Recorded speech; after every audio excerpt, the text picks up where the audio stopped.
Hello friends, welcome back to my channel.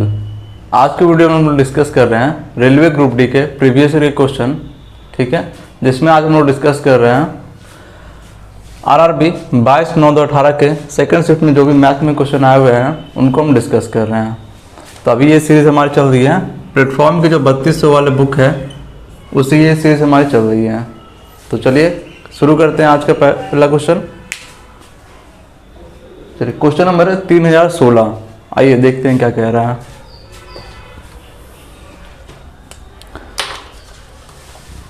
तीन 3016 में बहुत ही सिंपल सा क्वेश्चन दिया हुआ है इसका जो है वर्गमूल निकालना है, ठीक है। बहुत ही सिंपल सा क्वेश्चन है। देखिए वर्गमूल निकालने का एक थोड़ा सा ट्रिक बताए हैं हम। देखिए जो भी संख्या दिया, दो हमको पहले छोड़ देते हैं साइड में, फिर जो संख्या है इसका देखते हैं स्क्वायर जो है किसके मतलब निकट है। जैसे देखते हैं 10 का स्क्वायर 100 के निकट है। फिर 11 करते हैं, 11 का है 121 क्या होता है, इससे बहुत ज़्यादा बड़ा हो जा रहा है, तो इसीलिए हम लोग इससे छोटा वाला संख्या लेके चलते हैं। तो यानी कि 10, तो 10 का स्क्वायर 100 हो गया। अब ये है माइनस हो गया तो 12 आ गया। अब देखिए अब ये 6 लास्ट में है, संख्या का लास्ट में क्या है 6 है, तो किसके स्क्वायर में लास्ट में 6 आता है। तो आप लोग गौर किए होंगे 4 का स्क्वायर करते हैं तो लास्ट में 6 आता है, और एक संख्या है 6 का भी स्क्वायर करते हैं तो क्या लास्ट में 6 आता है। बाकी किसी भी संख्या का स्क्वायर में 6 नहीं आता है, ठीक है। तो अब देखिए यहाँ पे जो शेष आया था 12 आया है। अब ये 12 जो है ये 10 से अगर बड़ा है तो हम यहाँ पे बड़ी संख्या लेंगे। अगर ये शेष यहाँ पे 10 से छोटा आता तो हम क्या लेते हैं, छोटी संख्या लेते हैं, ठीक है। अब ये 12 क्या है 10 से बड़ा है तो हम यहाँ पे बड़ी संख्या लेंगे।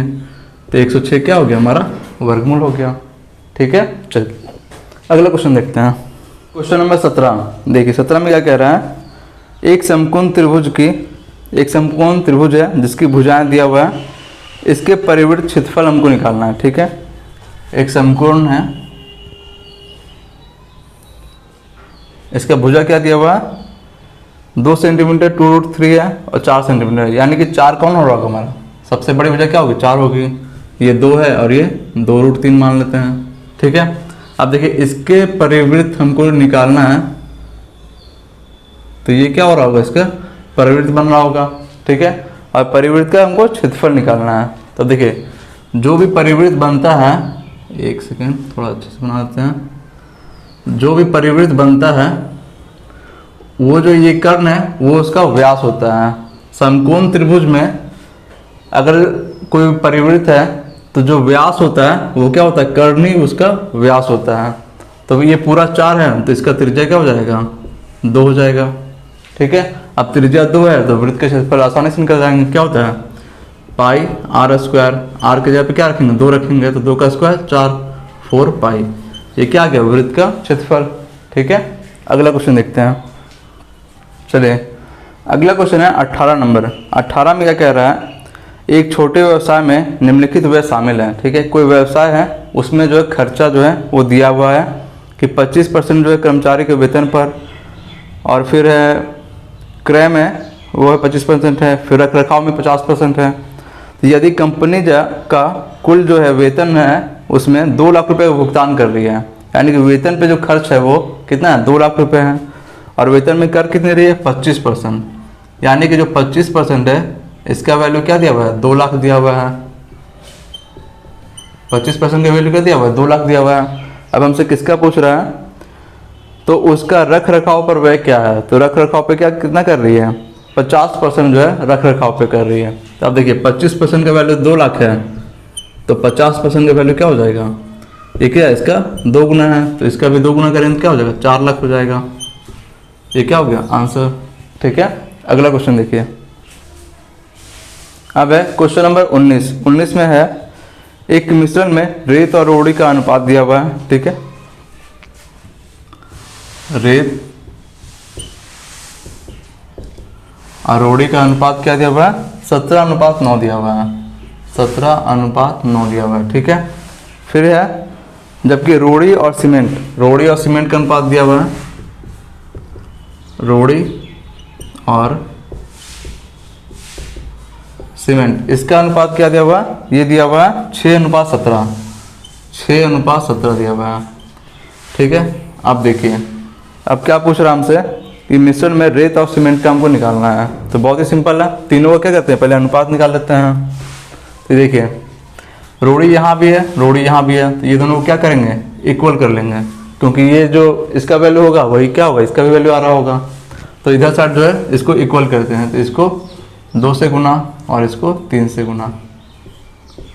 ठीक है, चलिए अब देखिए रेत क्या हो जाएगा यहाँ पे, रेत अनुपात रोड़ी अनुपात सीमेंट, तीनों का क्या ले रहे हैं, अनुपात निकाल ले रहे हैं हम।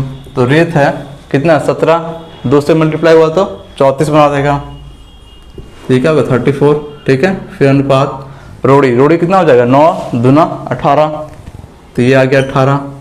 और सीमेंट कितना है, सीमेंट कितना, 17 मल्टीप्लाई कैसे होगा, 3 से, तो 17 3 51। ठीक है, अब हमसे किसका पूछ रहा है, रेत और सीमेंट का पूछ रहा है। तो रेत और सीमेंट का क्या हो जाएगा, रेत और सीमेंट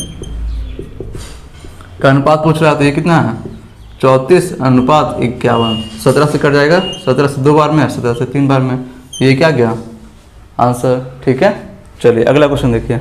अब है क्वेश्चन नंबर 20। 20 में क्या कह रहा है, एक समीकरण ये दिया हुआ है 39 सिंप्लीफिकेशन का है, -19 -44 ब्रैकेट और फिर है डिवाइड में -4 × 3 और फिर माइनस का -4 है, यही दिया हुआ है। ठीक है, अब इसको सिंप्लीफाई करना है, देख लेते हैं। तो देखिए सबसे पहले क्या करेंगे, ब्रैकेट वाले को सॉल्व करेंगे। तो यहाँ पे देख लेते हैं, इसको सॉल्व करते हैं। तो ये हो जाएगा -12 और माइनस +4, तो इसका वैल्यू क्या आ गया, -8 आ गया। ठीक है, अब ये ब्रैकेट से निकलेगा तो इसके आगे क्या लगा हुआ है, डिवाइड का साइन लगा हुआ है। ठीक है, अब इसको देखिए सॉल्व करते हैं। ये क्या है, इस वाले ब्रैकेट मतलब ब्रैकेट के अंदर जो भी है इसको सॉल्व करते हैं। अब देखिए 19 - 44 है। ठीक है, तो ये कितना बना रहा होगा, 5 और ये बना दिया 2, 25 बना रहा है। तो माइनस का 25, ये क्या है -44 है, तो माइनस का 25 आएगा। अब जैसे ही बाहर निकलेगा तो माइनस लगा हुआ है, तो माइनस माइनस प्लस, फिर क्या है 39, तो 39 क्या होगा, इसमें ऐड हो जाएगा। अब देखिए ये आ जाएगा 9 और 5 14 का 4, हाथ में 1, 3 और 2 5 और 1 6। अब फिर डिवाइड है तो डिवाइड का साइन, फिर क्या है -8 है। देखिए अब 64 में -8 से भाग लगाएंगे तो क्या आएगा, 8 8 64 और माइनस है तो माइनस लग जाएगा। ये क्या आ गया आंसर। ठीक है, अगला क्वेश्चन देखते हैं। अब है क्वेश्चन नंबर 21। 21 में क्या कह रहा है, 48 किलोमीटर पर घंटा की गति से ड्राइव करने पर वरुण जो है गंतव्य समय से 2 मिनट पहले पहुंच रहा है। ठीक है, 48 की 4 से चल रहा है तो क्या कर रहा है, 2 मिनट पहले पहुंच रहा है। यदि वह 42 किलोमीटर पर आवर की गति से चलता है तो 1 मिनट की देरी हो जाती है। ठीक है, तो वरुण को कितनी दूरी ड्राइव करना है ये हमको निकालना है। ठीक है, तो दूरी हमको निकालना है। तो देखिए अगर जो है दूरी निकालना है तो इसका एक सिंपल सा फॉर्मूला है, इसको याद रखते हैं। दूरी बराबर क्या होता है, चालों का गुणनफल और बटे में होता है चालों का अंतर और गुना होता है समय अंतर। गुना क्या होता है, समय का अंतर। ठीक है, ये फॉर्मूला याद रखेंगे तो बन जाएगा इससे। चलिए अब देखिए चालू का गुणनफल पहले क्या है 48 है, फिर क्या है 42 है। चालू का अंतर क्या हो जाएगा, 48 में से 42 गया तो 6। समय अंतर कितना हो गया, पहले जो है 2 मिनट पहले पहुंचा और बाद में 1 मिनट की देरी हुआ, तो टोटल गैप इसमें कितना है, 3 मिनट का गैप है।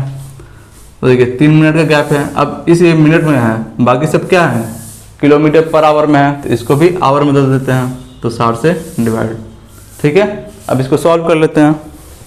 तो देखिए ये कट रहा होगा 6 से 8 बार में, देखिए 15 4 से ये 15 बार में और 4 से ये 2 बार में। ठीक है, अब देखते हैं 3 से ये कट जा रहा है 5 बार में। ठीक है, चलिए अब तो नहीं कटेगा, अब गुणा कर देते हैं।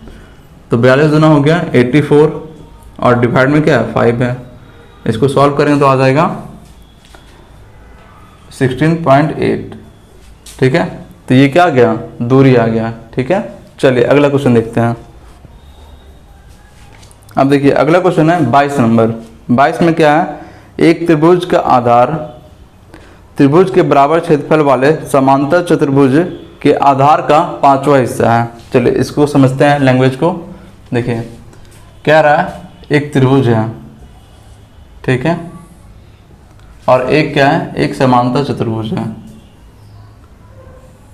ठीक है, अब कह रहा है एक त्रिभुज का आधार समांतर चतुर्भुज के आधार का कितना है, 1/5वां हिस्सा है।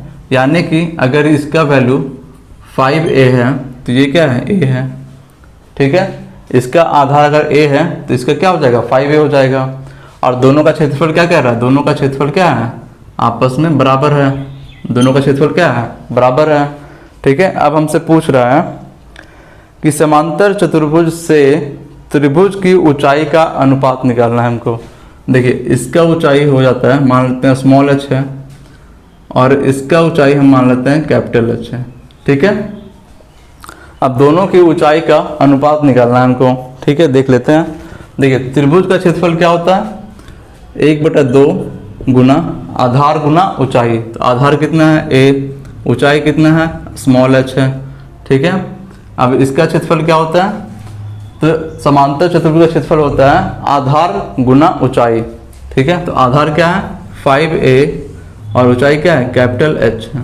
ठीक है, चलिए अब हमको रेशियो निकालना है। किसका रेशियो निकालना है, देखिए समांतर चतुर्भुज से त्रिभुज की ऊंचाई का अनुपात। यानी कि समांतर चतुर्भुज वाला जो ऊंचाई है उसको हम नीचे रखेंगे और त्रिभुज की जो ऊंचाई है उसको ऊपर रखेंगे।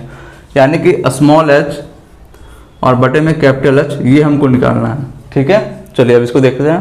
देखिए a से a कट गया, अब ये h को क्या करेंगे, इधर ले आएंगे और 2 क्या होगा, ऊपर चला जाएगा। तो ये आ जाएगा 10:1। ये क्या हो गया, आंसर। ठीक है, चलिए अगला क्वेश्चन देखते हैं। 23 में क्या है, बहुत ही सिंपल सा क्वेश्चन है। क्या दिया हुआ है, 4/5 और प्लस क्या दिया हुआ है, 5/12। तो बहुत ही सिंपल सा क्वेश्चन है, इसको सॉल्व कर लीजिए। देखते हैं एलसीएम क्या आ जाएगा, 12 पंजे का 60। तो ये 5 से 12 बार में 12 चौका 48 और प्लस का 12 से 5 बार में तो 25। तो ये कितना आ जाएगा, 8 और 5 13 का 3, हाथ में 1, 4 और 2 6 और 1 7 बटे में 60। ठीक है, इसका वैल्यू आंसर क्या दिया हुआ है, देखिए आंसर में आ रहा होगा पहला ऑप्शन 1.13/60। ठीक है, चलिए अगला क्वेश्चन देखते हैं। देखिए अगला क्वेश्चन है 24 में क्या है, देखिए 24 में बहुत ही सिंपल सा क्वेश्चन है, सिंप्लीफिकेशन का दिया हुआ है। चलिए देख लेते हैं। दिया हुआ है 111 और भाग में है 33, फिर भाग, फिर 22, फिर भाग में -2 है, फिर का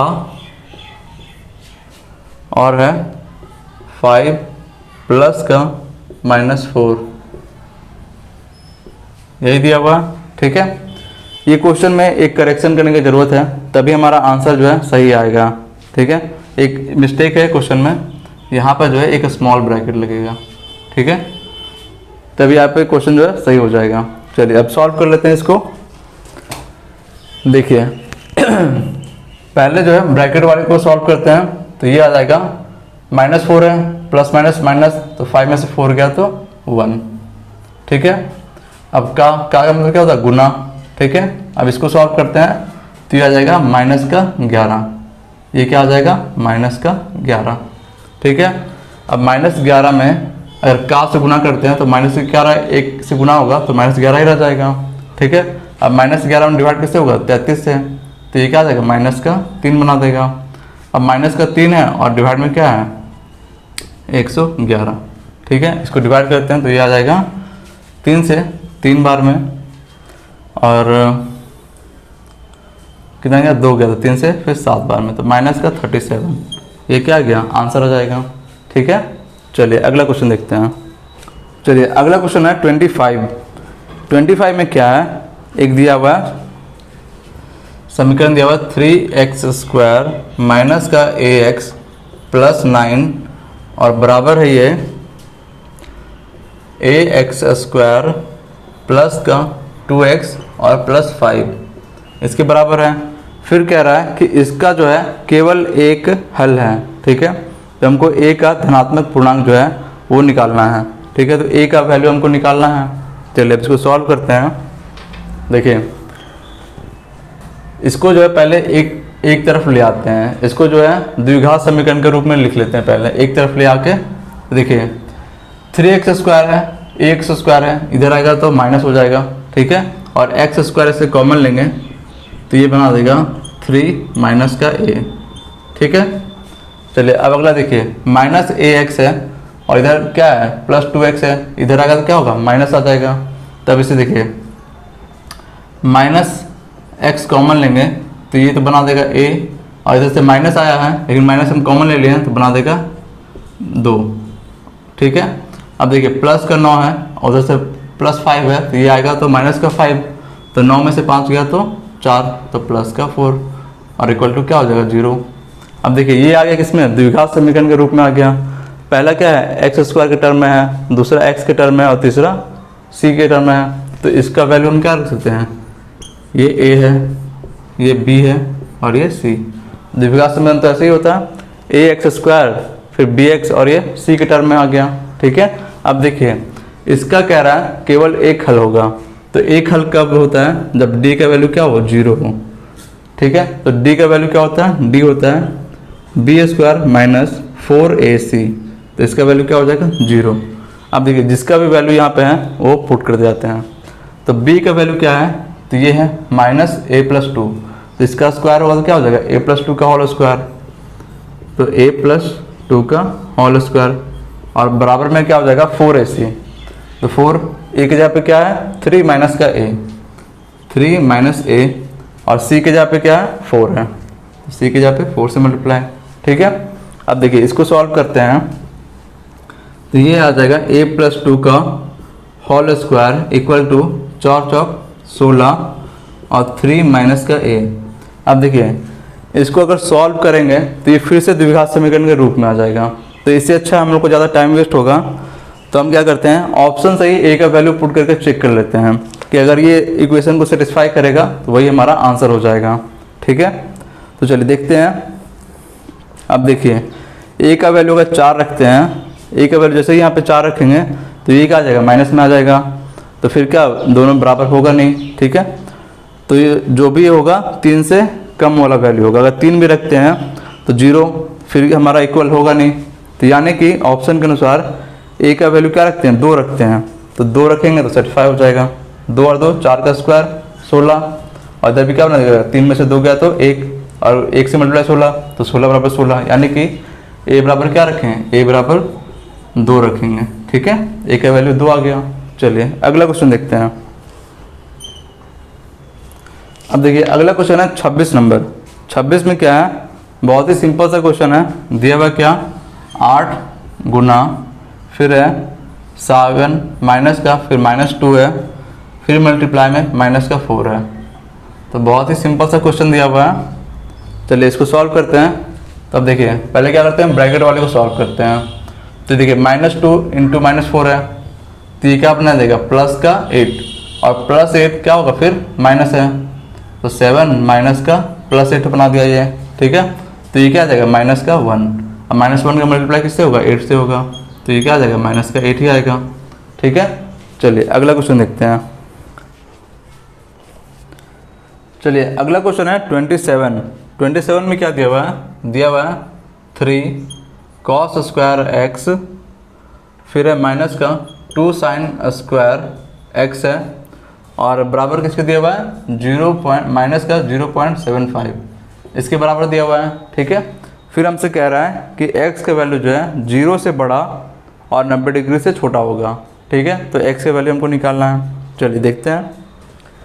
अब देखिए या तो cos को हम sin में बदल लेते हैं या sin को cos में बदल लेते हैं, सबको क्या करते हैं एक ही टर्म में रखते हैं। तो उससे हमको वैल्यू निकल जाएगा। देखिए इस साइन को क्या करते हैं, कॉस में बदल लेते हैं, तो ये बन जाएगा 1 माइनस का कॉस स्क्वायर एक्स, ये बना देगा। ठीक है, चलिए अब देखते हैं, वैल्यू पुट करते हैं, तो ये हो जाएगा 3 कॉस स्क्वायर एक्स, और माइनस का 2 है तो 2 से मल्टीप्लाई हुआ तो ये -2, फिर माइनस माइनस प्लस, प्लस का 2 कॉस स्क्वायर एक्स बना दिया। ठीक है, अब देखिए ये बना देगा, इसको पॉइंट हटाते हैं तो 2 0, फिर 25 से 3 और ये 4, तो माइनस का 3/4। ठीक है, चलिए अब देखते हैं, 3 और 2 5 कॉस स्क्वायर एक्स बराबर क्या हो जाएगा, माइनस का 3/4, और ये -2 क्या होगा, प्लस में चला जाएगा तो प्लस का 2। अब देखिए इसको आ जाएगा 4 एलसीएम लेते हैं तो -3 और प्लस 4 दूना 8, ये क्या आ गया 5/4। ठीक है, चलिए अब है 5 कॉस स्क्वायर एक्स का वैल्यू क्या आ गया 5/4। अब देखिए 5 से 5 कट गया तो कॉस स्क्वायर का वैल्यू क्या आ गया 1/4, तो कॉस एक्स निकालेंगे तो ये आ जाएगा, स्क्वायर क्या होगा इधर चला जाएगा तो ये बना देगा √1/4, ये क्या आ जाएगा 1/2। अब कॉस किसका मान जो होता है 1/2 होता है, तो कॉस 60 का मान होता है, यानी कि एक्स का वैल्यू क्या आ गया 60 डिग्री आ गया। ठीक है, चलिए अगला क्वेश्चन देखते हैं।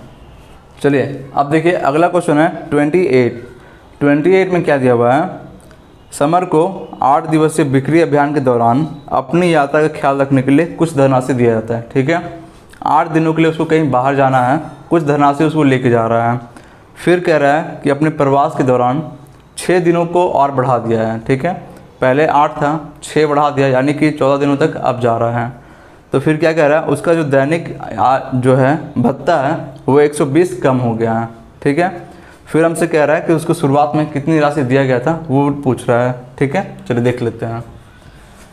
अब जो शुरुआत मान लेते हैं कि उसको x रुपया दिया गया था, शुरुआत में कितना दिया गया x रुपया दिया गया, और उसको कितना दिन चलाना था, उसको 8 दिन के चलाने के लिए दिया गया था। ठीक है, लेकिन फिर 6 दिनों की जो यात्रा है वो बढ़ा दिया है, तो यानी कि अब इतना ही रुपये में तो कोई बढ़ोतरी नहीं किए हैं, अब इसी रुपये का क्या करना होगा 14 दिन तक चलाना होगा। ठीक है, 14 दिन तक चलाना होगा, तो अब जो है इसका जो खर्चा में कितना की कमी हो रही है, तो 120 की, 120 रुपये जो है कम हो गया दैनिक भत्ता, यानी हर दिन जो खर्च करने वाला है वो 120 से कम हो गया है, तो औसत में कमी हो गई है। ठीक है, अब इसको सॉल्व करते हैं, तो ये देखिए आ जाएगा, इसके एलसीएम लेते हैं तो 56, 8 से 7 बार में तो 7x माइनस का 4x बराबर क्या है 120, तो ये आ जाएगा 3x बटा 56 बराबर क्या है 120 है। 3 से कितने बार में 4 बार में कट जाएगा, तो x का वैल्यू क्या आ गया 56 मल्टीप्लाई 40, तो ये आ रहा होगा 0 का 0, 6 चौक 24 का 4, हाथ में 2 और 20 और 2 22, ये क्या आ गया जो शुरुआत में उसको राशि दिया गया था वो आ गया। ठीक है, चलिए अगला क्वेश्चन देखते हैं। चलिए अब अगला क्वेश्चन है 29 में क्या है, बहुत ही सिंपल सा क्वेश्चन है। क्या दिया हुआ है 0.9894 और बटे में क्या है 0.97 और माइनस का 1/50, इसका क्या करना वैल्यू निकालना है हमको। ठीक है, चलिए देख लेते हैं इसको कैसे सॉल्व करते हैं। अब देखिए ये पॉइंट हटाएंगे तो ऊपर में क्या होगा, नीचे में 4 जीरो आएगा, और इसका पॉइंट हटाएंगे तो क्या होगा ऊपर में 2 जीरो जाएगा, तो 2 जीरो से 2 जीरो कटेगा, फिर भी क्या होगा 2 जीरो बच जाएगा। ठीक है, चलिए अब देखते हैं, अब इसको काटते हैं तो ये देखते हैं, इसको 97 से काटते हैं तो ये 100 बार में कट जाएगा, इसको 97 से काटते हैं तो एक बार में, फिर 1 से गया तो 19 तो 0, फिर 97 से 2 बार में कट जाएगा। ठीक है, चलिए अब ये आ गया 102/100, तो इसको हम क्या लिख सकते हैं 1.02 लिख सकते हैं, फिर माइनस का 1/5 है तो 1/5 को क्या लिखते हैं 0.2, फिर 1 जीरो है तो क्या हो जाएगा 0.02। ठीक है, अब इसका वैल्यू निकालना है। अब देखिए 1.02 में से 0.02 घटाएंगे तो क्या बचेगा 1 बचेगा, तो एक क्या हो गया आंसर। ठीक है, चलिए अगला क्वेश्चन देखते हैं। 30 नंबर। 30 में क्या है? बहुत ही सिंपल सा क्वेश्चन है। क्या दिया हुआ है? 45, 25 और क्या है 35। इससे क्या निकालना है? एलसीएम निकालना है। ठीक है, तब देख लेते हैं। सबसे कॉमन सब में क्या कॉमन आ रहा है? 5 कॉमन सब में आ रहा है। ठीक है, तो ये क्या हो जाएगा? 5 गुना 9, ये क्या है? 5 गुना 5, और ये क्या है? 5 गुना 7। सब में क्या है? कॉमन 5 है। फिर ये देखिए 9 से मल्टीप्लाई होगा, फिर इसमें 5 से मल्टीप्लाई होगा, फिर इसमें 7 से मल्टीप्लाई होगा। सभी को मल्टीप्लाई करेंगे, जो आ जाएगा वो क्या होगा? आंसर। ठीक है, अगला क्वेश्चन देखते हैं। अब अगला क्वेश्चन 31। 31 में क्या है? यदि किसी घन का कोर जो है 4 सेंटीमीटर बढ़ा दिया गया है तो इसका आयतन जो है 988 सेंटीमीटर स्क्वायर बढ़ जा रहा है। ठीक है, तो घन का प्रत्येक कोर का मूल लंबाई क्या होगा वो निकालना है हमको। चलिए अब देख लेते हैं। अब देखिए घन का प्रत्येक कोर जो है मान लेते हैं क्या है? ए है। ठीक है, तो फिर दिया हुआ है कि अब जो है इसको क्या किए? 4 सेंटीमीटर बढ़ा दिए हैं, यानी कि पहले ये था, अब क्या किए? 4 सेंटीमीटर बढ़ा दिए हैं। देखिए पहले क्या था? ए था, तो अब दोनों का आयतन, आयतन क्या होता है? भुजा क्यूब। घन का आयतन क्या होता है? भुजा क्यूब। तो दोनों का आयतन का अंतर क्या है? 988 है। ठीक है, क्या है? 988 है। अब हमसे पूछ रहा है कि घन के प्रत्येक कोर की मूल लंबाई क्या है वो निकालना है, यानी कि ए का वैल्यू क्या है वो हमको निकालना है। तो अब देखिए अगर इसको सॉल्व करने बैठेंगे तो बहुत ज़्यादा टाइम लग जाएगा। इससे अच्छा है कि ऑप्शन से इसको वैल्यू पुट करके चेक कर लेते हैं। तो ए का वैल्यू क्या है? ऑप्शन से पुट करके देखते हैं। तो फर्स्ट में क्या है? 9। तो अब देखिए 9 और 4 13, 13 का होल क्यूब क्या हो जाएगा? ये हो जाएगा 2197। ठीक है, फिर 9 का क्यूब है तो ये कितना? 729। अब देखिए इसमें से घटाएंगे तो ये तो 9 से 8 आ रहा है, फिर इसमें से घटाएंगे तो 8 में से 2 गया 6। अब देखिए 68 आ रहा है, लेकिन लाना क्या है? 88 लाना है, तो 9 तो होगा नहीं। तो अब देखिए ए की जगह पे अगला वैल्यू देखते हैं। अगला वैल्यू क्या है? 7 है। 7 रख के देखते हैं।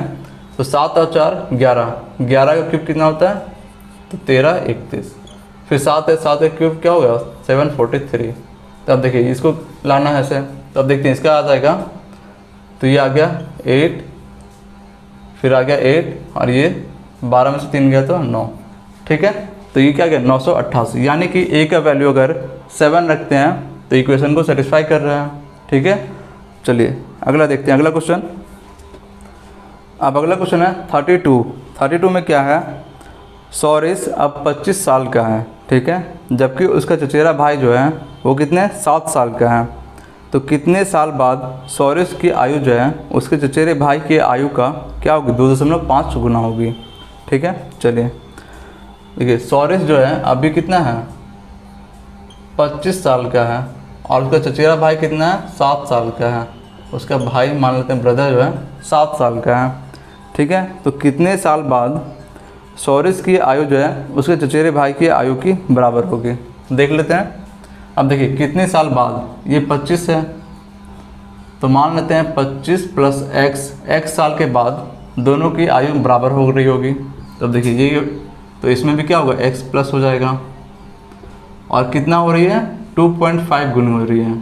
ठीक है, कितने साल के बाद इसकी आयु का 2.5 गुनी हो रही है।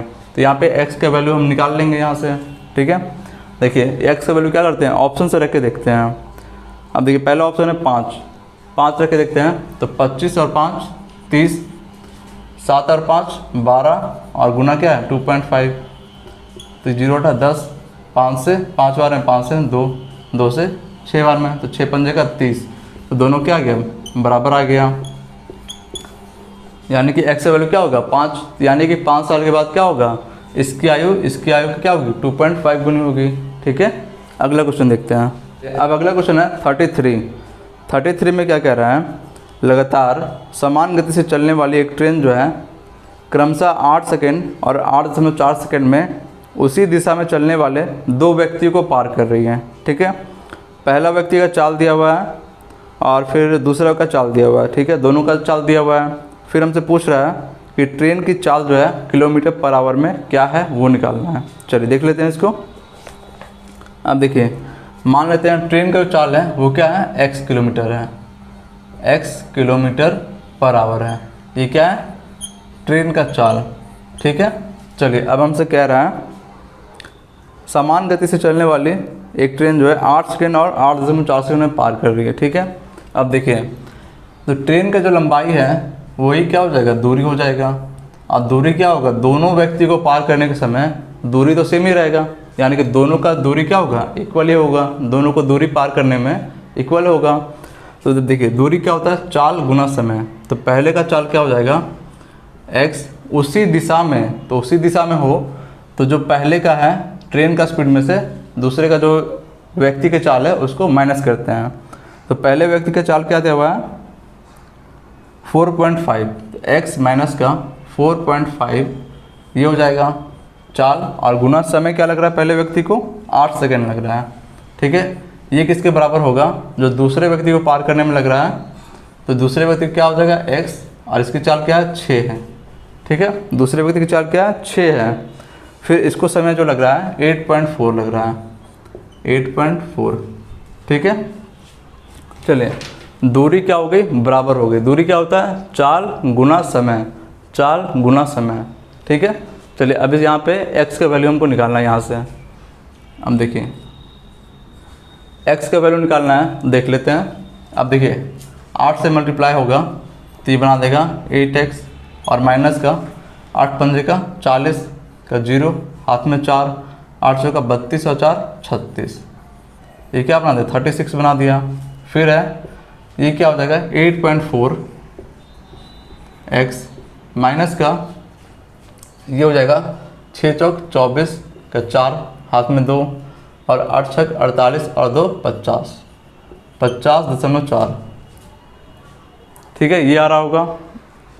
अब देखिए इसको सॉल्व करते हैं, तो ये देखिए 8x को क्या करते हैं, उधर ले आते हैं, तो ये बना देगा 0.4x बराबर, और इस माइनस 50.4 को इधर ले आते हैं, तो ये क्या हो जाएगा, प्लस में आ जाएगा, तो ये बना देगा 50.4 और माइनस का 36, ये क्या है, माइनस 36 है, ठीक है। अब इसको देखिए सॉल्व कर लेते हैं, तो ये आ रहा होगा, इसको घटाते हैं, तो ये देखिए 36, इसको घटाते हैं तो ये आ जाएगा 4 का 4, 10 में से 6 गया तो 4, फिर 4 में से 3 गया तो 1, ये क्या गया 14.4।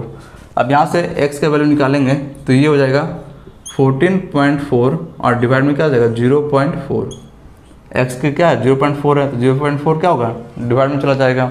अब देखिए पॉइंट से क्या होगा, पॉइंट कट गया। अब इसका वैल्यू आ रहा होगा 4 से 3 बार में, फिर 2 गया तो 4 से 6 बार में, यानी कि ये क्या आ गई, x की वैल्यू 36, तो ट्रेन की चाल क्या हो गई 36 किलोमीटर पर आवर, ठीक है। चलिए अगला क्वेश्चन देखते हैं। चलिए अब अगला क्वेश्चन है 34 में क्या कह रहा है, a और b की वर्तमान आयु का योग दिया हुआ है, ठीक है। a और b जो है उसका वर्तमान आयु का योग क्या दिया हुआ है, 77 दिया हुआ है, ठीक है। फिर हमसे कह रहा है कि 7 साल पहले a की आयु जो है b का 2.5 गुना थी, ठीक है। फिर हमसे पूछ रहा है a का वर्तमान आयु पूछ रहा है, ठीक है। देख लेते हैं। अब क्या 7 साल पहले, तो 7 साल पहले क्या था, a की आयु b का क्या था, a की आयु क्या था, b का 2.5 गुना था, ठीक है। अब देखिए यहाँ से सॉल्व करते हैं, तो 5 से 5 बार में और 5 से 2 बार में, अगर a रेशियो b निकालते हैं, a रेशियो b यहाँ से निकालते हैं, तो ये हो जाएगा 5:2, ठीक है। a रेशियो b क्या आ गया, 5:2 आ गया। और ये कब का रेशियो दिया हुआ है, 7 साल पहले का रेशियो दिया हुआ है, ठीक है। अब देखिए वर्तमान में जो योग है वो क्या है, 77 है, तो 7 साल पहले योग क्या हो जाएगा, 77 में से 7 साल इसका और 7 साल इसका, यानी कि अगर 77 में से माइनस का 14 करते हैं, 7 साल इसका और 7 साल इसका, दोनों में क्या होगा, 7 साल माइनस होगा, तो माइनस 14 करते हैं, तो ये आ जाएगा 7 में से 4 गया तो 3, 7 में से 1 गया तो 6। ये जो योग आ गया ये कब का होगा, 7 साल पहले का योग होगा। और योग कितना है 5 और 2 7, यानी कि 7 का वैल्यू क्या है 63 है। हमसे ए का पूछ रहा है तो ए का वैल्यू क्या है 5 है, तो 5 का वैल्यू क्या हो जाएगा 63 बटे में 7 और गुना 5, तो 7 से 9 बार में, और ये आ गया 9 पंजे का 45। ये क्या आ गया ए की आयु आ गया, ये किसका आयु आ गया ए की आयु। तो ए की आयु कब आ गई है 7 साल पहले, 7 साल पहले का रेशियो था ये, तो 7 साल पहले का आया है। और अगर वर्तमान में हमसे पूछ रहा है कि ए की आयु क्या है, तो इसमें क्या होगा 7 प्लस हो जाएगा, इसमें 7 प्लस, तो ये आ जाएगा 45 और 50 और 2 52, 52। ये क्या आ गया ए की वर्तमान आयु। ठीक है, अगला क्वेश्चन देखते हैं। अब अगला क्वेश्चन है 35 में क्या है, बहुत ही सिंपल सा क्वेश्चन दिया हुआ है। क्या है 250 का क्या दिया हुआ है 45% निकालना है। तो बहुत ही सिंपल सा क्वेश्चन है, यही दिया हुआ है 45%। अब देखिए इसको निकाल लेते हैं, 1 0 से 1 0 कट गया, 5 से 2 बार में और 5 से 5 बार में।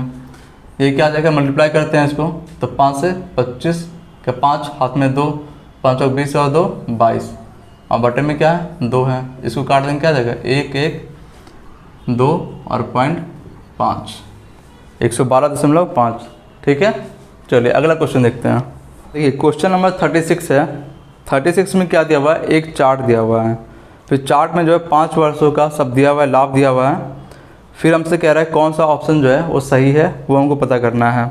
ठीक है, तो ए में कह रहा है पिछले के वर्षों के लाभ में लगातार कमी हो रही है। देखिए लाभ में कमी हो रही है, ये तो नहीं हो रही है। क्या हो रहा है, सभी में हर साल जैसे जैसे बढ़ते जा रहा है, तो लाभ भी क्या हो रहा है, बढ़ रहा है। 2011 में कम था, फिर 2014 में क्या हो गया, बढ़ गया है, 2015 में क्या हो गया, बढ़ गया है। ठीक है, तो ये ऑप्शन गलत हो गया। फिर है अगला बी ऑप्शन में कह रहा है जोन 1 और जोन 2 में लाभ में कोई वृद्धि नहीं हुई है। तो ऐसा नहीं है, दोनों में क्या हो रही है वृद्धि, 2010 से 2015 के बीच में क्या हो रही है, वृद्धि हो रही है। ठीक है, तो ये ऑप्शन भी गलत है। फिर कह रहा है जोन 1 की तुलना में जोन 2 में काफ़ी वृद्धि भी हुई है। अब देखिए जोन 2 कौन है, डॉटेड जो लाइन है वो क्या जोन 2 है। तो हमको साफ दिख रहा है कि जोन 1 में क्या है, सबसे ज़्यादा वृद्धि है, तो ये ऑप्शन भी गलत हो गया। ये क्या कह रहा था, जोन 2 में वृद्धि हुई है, जबकि वृद्धि किस में हो रही है, जोन 1 में हो रही है। तो 3 ऑप्शन गलत हो गए, तो आंसर हमारा क्या होगा, चौथा ऑप्शन होगा। अब इसमें क्या दिया हुआ है, पिछले 3 वर्षों में जोन 2 के लाभ प्रतिशत में कोई वृद्धि नहीं हुई है। अब देख लेते हैं जोन 2 कौन सा है, डॉटेड लाइन है, तो इसका 3 वर्षों में, पीछे के 3 वर्षों में क्या हुई, कोई भी वृद्धि नहीं हुई है। देख लेते हैं 2013, 14 और 15 क्या है, तीनों क्या है, समान है, तो कोई भी वृद्धि नहीं हुई है। तो यानी कि आंसर क्या होगा, डी ऑप्शन सही हो गया। ठीक है, अगला क्वेश्चन देखते हैं। अगला क्वेश्चन है 37। अब देखिए 37 में क्या है, निम्नलिखित में से कौन सी भाज्य संख्या है। तो बड़ा ही सिंपल सा क्वेश्चन है, ये देख के ही पता लग रहा है कि 63 क्या है, भाज्य संख्या है। 63 क्या है, 9 से और ये 7, ठीक है, कट रहा है। तो भाज्य संख्या क्या होता है, जो खुद के और एक के अलावा किसी और से कटे। तो ये क्या 9 से भी कट रहा है और 7 से भी कट रहा है। ठीक है, अगला क्वेश्चन देखते हैं। 38 में क्या कह रहा है, एक मिश्र धातु में 42% चांदी है। ठीक है, यदि मिश्र धातु की मात्रा में 147 ग्राम जो है चांदी है, यानी कि हमको दिया हुआ है जो 42% चांदी है वो ग्राम में कितना है, 147 ग्राम है। ठीक है, 147 ग्राम है। अब हमसे कह रहा है तो मिश्र धातु में दूसरे तत्वों की मात्रा क्या है वो निकालना है। तो देखिए 42% क्या है, चांदी है, तो दूसरे कितना होंगे, टोटल कितना होता है, कोई भी हो तो वो क्या होता है, 100 होता है। 100 में से 42 क्या हो गया, चांदी हो गया, तो शेष कितना बच गया, 58%। 58% क्या हो रहा होगा, शेष जो अन्य तत्व हैं वो हो रहे होंगे। तो दूसरे तत्वों की मात्रा निकालना है। तब देखिए 42 का वैल्यू ये दिया हुआ है, 58 का वैल्यू निकालना है। तो ये क्या हो जाएगा 147 और बटे में 42 और मल्टीप्लाई क्या हो जाएगा 58 से हो जाएगा। इसी को सॉल्व करेंगे तो क्या आ जाएगा, आंसर आ जाएगा। ठीक है, चलिए देखिए सॉल्व कर लेते हैं। तो देखिए 7 से काटते हैं तो 2 और 1, 7 से ये 6 बार में, 3 से 2 बार में, 3 से 2 बार में और 3 से ये 7 बार में कट जाएगा। फिर 2 से इसको काटते हैं तो 2 से कट रहा होगा, 2 दूना 4 और 2 से 9 बार में, तो ये आ गया 7 गुना 29।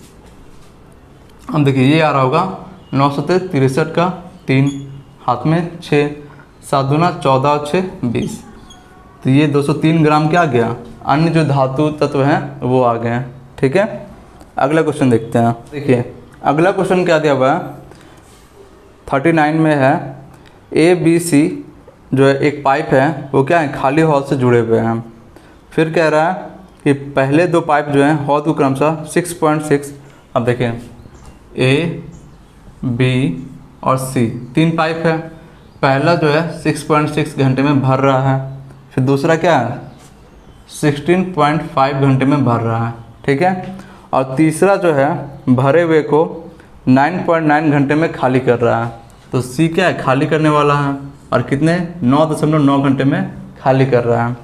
अब देखिए फिर कह रहा है हौद के 3/5 भरने पर यदि सभी तीनों पाइप को एक साथ खोल दिया जाए तो हौद को भरने में कितना समय लगेगा वो निकालना है। तो देखिए क्वेश्चन तो है बड़ा सिंपल सा और बहुत इजी क्वेश्चन भी है, बस क्या किया पॉइंट को देके कैलकुलेशन क्या कर दिया, बढ़ा दिया हम लोग का। अब देखिए सॉल्व करते हैं। तो देखिए सॉल्व करने के लिए क्या करते हैं, सबसे पहले जो पॉइंट है उसको सॉल्व कर लेते हैं। तो 6.6 है, इसको क्या लिख सकते हैं 66/10, इसको क्या लिख सकते हैं 165/10, और इसको क्या लिख सकते हैं 99/10, ये लिख सकते हैं। ठीक है, अब देखिए इसके जगह पे क्या हो जाएगा, 2 से डिवाइड करते हैं तो 2 से 3 और ये 5, फिर 2 ये किसे 5 से डिवाइड हो जाएगा तो 5 से 3 और 3 और 5 से 2, इसको काटते हैं ये कटेगा नहीं। ठीक है, चलिए अब इसके जगह पे हम क्या लिख सकते हैं 33/5, इसके जगह पे क्या लिख दिए 33/5, और इसके जगह पे क्या लिख दिए 33/2, और इसके जगह पे क्या है 99/10। देखिए अब देखिए हमको एलसीएम लेना आसान हो जाएगा। अब इस तीनों का एलसीएम ले लेते हैं तो ये आराम से निकल जाएगा, तीनों का एलसीएम क्या आ जाएगा 99। ठीक है, अब देखिए अब 99 में 33/5 से डिवाइड करेंगे तो ये कितना हो रहा होगा 33 से 3 बार में और 3 पंजे 15। ठीक है, अब देखिए 33 से करते हैं तो 3 और गुना 2 6 आ जाएगा। अब इससे डिवाइड करते हैं तो 99 से 99 कट गया, बच गया 10, तो ये 10 आ गया। 10 क्या होगा, खाली करने वाला होगा, क्योंकि सी क्या कर रहा है खाली कर रहा है। ठीक है, अब देखिए तीनों को एक साथ अगर खोलते हैं तो कितना यूनिट जो है काम हो रहा होगा, वो हो रहा होगा 15 और 6 21, 21 में से 10 गया तो 11 काम जो है पर घंटे के हिसाब से हो रहा होगा। ठीक है, और टोटल काम कितना 99 काम है। अब देखिए टोटल वर्क कितना है हमारा, टोटल वर्क कितना है 99 है। अब 99 में क्वेश्चन कह रहा है, क्वेश्चन क्या कह रहा है कि 3/5 हिस्सा जो है वो भरा होने पर 3/5 हिस्सा क्या है भर गया है, तो खाली कितना है, अब जो खाली है उसी को तो भरेगा ये। ठीक है, तो 3/5 जो है वो क्या है भरा हुआ है, तो खाली कितना होगा 2/5। 3/5 क्या है भरा हुआ है, तो खाली कितना होगा इसका 2/5। 2/5 वही क्या करना है भरना है, और भरेगा कितने 11 यूनिट बराबर के हिसाब से भरेगा। ठीक है, चलिए अब इसको सॉल्व करते हैं, आंसर आ जाएगा। तो देख लेते हैं, तो ये हो गया 99 गुना 2/5 और 11 क्या होगा भाग में आ जाएगा। तो अब देखते हैं 11 से 9 बार में, तो ये क्या गया 9 दूना 18/5। ठीक है, अब इसको सॉल्व कर लेते हैं तो ये आ जाएगा 3.6। ठीक है, चलिए अगला क्वेश्चन देखते हैं। अब अगला क्वेश्चन है 40 नंबर। अब देखिए 40 जो क्वेश्चन है वो लैंग्वेज जो है इसका बहुत ही गलत दिया हुआ है। ठीक है, ये क्वेश्चन को हम बहुत सुधारने की कोशिश किए लेकिन कहीं से भी ये सुधर नहीं पाया। ठीक है, तो इस क्वेश्चन को हम लोग छोड़ते हैं और आगे बढ़ते हैं। अगला क्वेश्चन है 41। देखिए 41 में क्या है, आज के सेट का लास्ट क्वेश्चन है 41। अब देखिए 41 में क्या कह रहा है, सेलिंग एन आइटम, इंग्लिश में दिया हुआ है, इसको हिंदी में हम आपके लिए बोल देते हैं। Selling an item 999 made a loss of 26%, यानी कि किसी वस्तु को 999 रुपये में बेचते हैं तो 26% का हमको हानि हो रहा है। ठीक है, तो हमको कॉस्ट प्राइस यानी कि क्रय मूल्य जो है वो निकालना है। अब देख लेते हैं 999 में किसी वस्तु को बेच रहे हैं तो 26% का लॉस हो रहा है। तो अगर क्रय मूल्य निकालेंगे, सीपी निकालेंगे, तो क्या हो जाएगा 100 को हम लोग क्या रखेंगे ऊपर रखेंगे, और 26% का लॉस हो रहा है यानी कि 74 हो जाएगा। तो ये क्या होगा नीचे आ जाएगा। ठीक है, अब इसको सॉल्व करेंगे तो हमारा क्रय मूल्य निकल जाएगा। देखते हैं, इसको सॉल्व कर लेते हैं। तो ये कट रहा होगा, ये तो 3 से नहीं कटेगा, चलिए 2 से ही काटते हैं। पहले 2 से काटते हैं, 2 3 6 और 2 से 14, फिर ये 2 से 50 बार में कट गया। अब देखिए 37 से ये काटते हैं 999 को, तो ये कट रहा होगा 37 से 2 बार में, और फिर कट रहा होगा 99 आ गया, फिर माइनस किए तो ये आ गया, फिर 27 बार में पूरा कट जाएगा। ये 37 से 27 बार में पूरा कट गया। अब देखिए आंसर क्या आ जाएगा, 27 × 50, ये क्या रहा होगा, 0 का 0, 7 5 35 का 5, हाथ में 3, तो 5 दूनी 10 और 3 13, 1350, ये क्या गया, कॉस्ट प्राइस आ गया। ठीक है, चलिए तो क्वेश्चन खत्म हो गया हमारा आज का सेट का। अब मिलते हैं नेक्स्ट वीडियो में। अगर ये वीडियो आपको अच्छी लग रही है तो इस चैनल को सब्सक्राइब करें और इस वीडियो को ज़्यादा शेयर करें। ठीक है।